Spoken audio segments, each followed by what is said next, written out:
we are solving about scattering problems, right? So last day also we have solved two questions based on that, and one day we have solved Yukawa potential and integration involved in that. Now today our potential is Gaussian potential, and we have to find out differential cross section and limiting value when the q tends to infinite, and then total cross section in that limit only, right? So we are solving about a scattering problem in quantum mechanics quantum mechanics, right? And very thank you for watching, even to my students and YouTube friends both, right? So question number 7 in the scattering topic series, right? We have given that v of r is equal to a e to the power minus r square by a square, right? Now see, I have assembled a playlist, and in that playlist I assemble all the questions of from basics to conceptual I have done within 2 to 3 months, and these are totally basic questions that I have done. Okay, so you can go through by that, and the topic will be quantum mechanics basics. The playlist now this is my Gaussian potential, where I know that a is my constant, and momentum will be nothing but h cut k, right?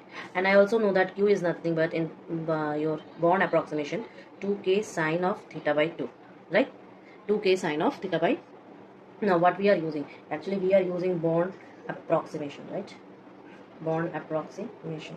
So we will have to do everything based on this. Now in that approximation, the first, I will say the first Born approximation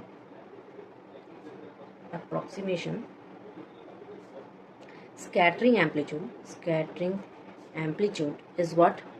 Scattering amplitude is what? F of theta, and this f of theta is nothing but minus 2m by h cut square q, 0 to infinite r v of r sine of q of r dr, right? Now in this vr we will substitute our this Gaussian one. So I will write substituting the value of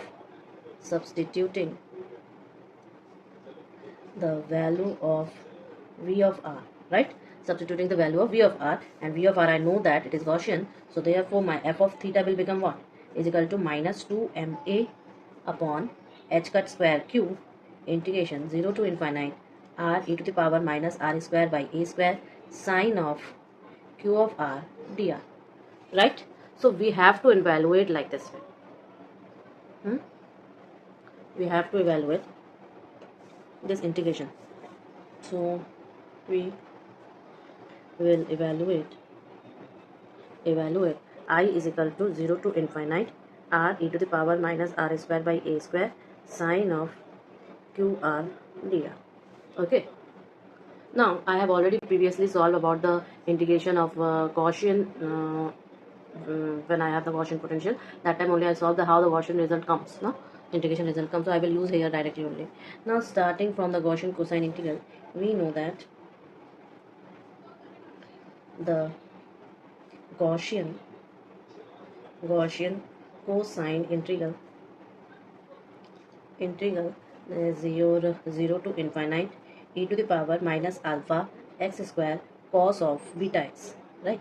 Cos of beta x dx, because I know my Gaussian integral is j of q, and j of q is equal to what? 0 to infinite e to the power minus r square by a square cos of qr dr. This is my cosine integral, so I will use this result. And well-known integral, we know that the value actually 1 upon 2 under root of pi by alpha e to the power minus beta square by 4a.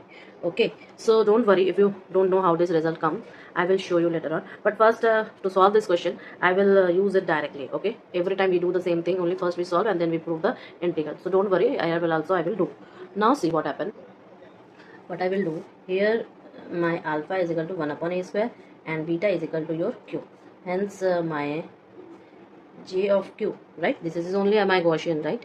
So my j of q will become nothing but 1 upon 2 under root of pi a square into e to the power minus a square q square by 4, right? A square q square by 4. So I can write it as also in a simpler form, that is 1 upon 2 a root pi e to the power minus a square q square by 4, right? Now I will differentiate with respect to q. Okay, so differentiate with respect to q, what we get?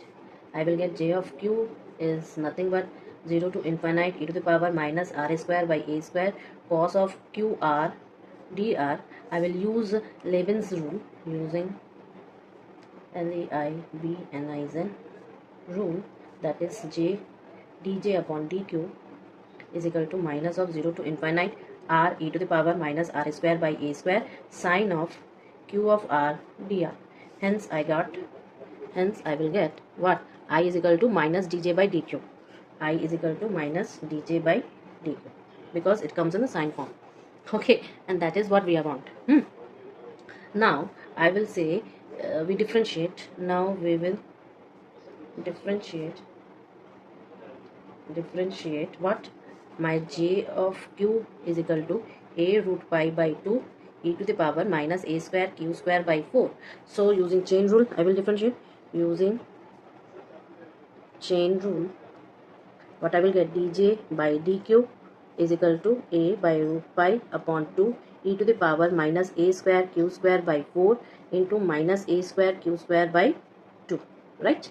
So therefore I will get dj by dq is nothing but minus aq q under root of 5 divided by 4 e to the power minus a square q square by 4.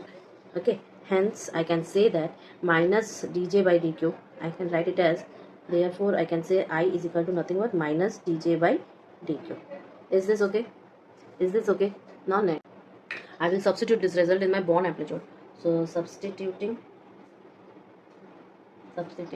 this in my Born amplitude, what I will get? F of theta is equal to minus 2ma by h cut square qi, this one. So when I will insert I will get minus 2ma divided by h cut square q a cube q root pi divided by 4 e to the power minus a square q square by 4. Okay, though the q's cancel, the q's will be cancelled, so this one cancels this one. So what I will get? F of theta is nothing but minus a cube divided by 2h cut square under root of pi e to the power minus a square q square upon 4. And this is my what? This is my f of theta. Okay, this is my f of theta. They are asking about this one, first one. Now second, I will have to find out differential cross section. So differential cross section, right? Now differential cross section by definition I know that d sigma by d omega, and this is equal to f of theta mod square. So hence I will use this above one, and what I will get? D sigma by d omega is equal to pi m square a6 by 4h cut 4 e to the power minus a square q square by 2. Is this okay? Where q is nothing but your 2k sine of theta by 2. Therefore when I insert this thing, I got d sigma by d omega is nothing but pi m square a6 by 4h cut 4 exponential minus 2k square a square sine square theta by 2. Okay, so this is my differential equation. Is this okay? Now in the B part they are saying that what will be the differential scattering cross section when q tends to infinite. So differential cross section, scattering cross section for your q tends to infinite. They are asking this. So I know the result. D sigma by d omega is nothing but pi m square a6 divided by 4 pi h4 e to the power minus a square q square by 2. Okay, so if I take the limit q tends to infinite in this, so what I will get? I will get that since a square q square tends to infinite, so we have your exponential term e to the power minus a square q square by 2 tends to 0. Therefore my limit q tends to infinite at your d sigma by d omega is equal to 0. Okay, I will get 0. Why? Because this term becomes 0. Now when this term becomes 0, I get an interpretation over this entire scenario. Interpretation. Okay, What will my interpretation? I will say the Gaussian potential, the Fourier transform decreases exponentially, okay, with the momentum transfer. So the scattering angle at very large angles, that is large q values, becomes very, very negligible, very, very negligible. So I will write this thing over here. For Gaussian potential,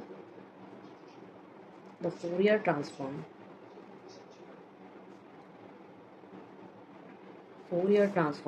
decreases exponentially with momentum transfer, okay. So hence my scattering at very large angles, because they are saying large angles, that is q large, na? Because they are saying that it is tends to infinite, becomes negligible. Okay, you got it. Now they are saying that total scattering cross section will become what when q tends to infinite. So my total, the C part, total cross section will be total scattering cross section is what? Sigma is equal to d sigma by d omega. Okay, now I will substitute my expression over here, substituting my d sigma by d omega.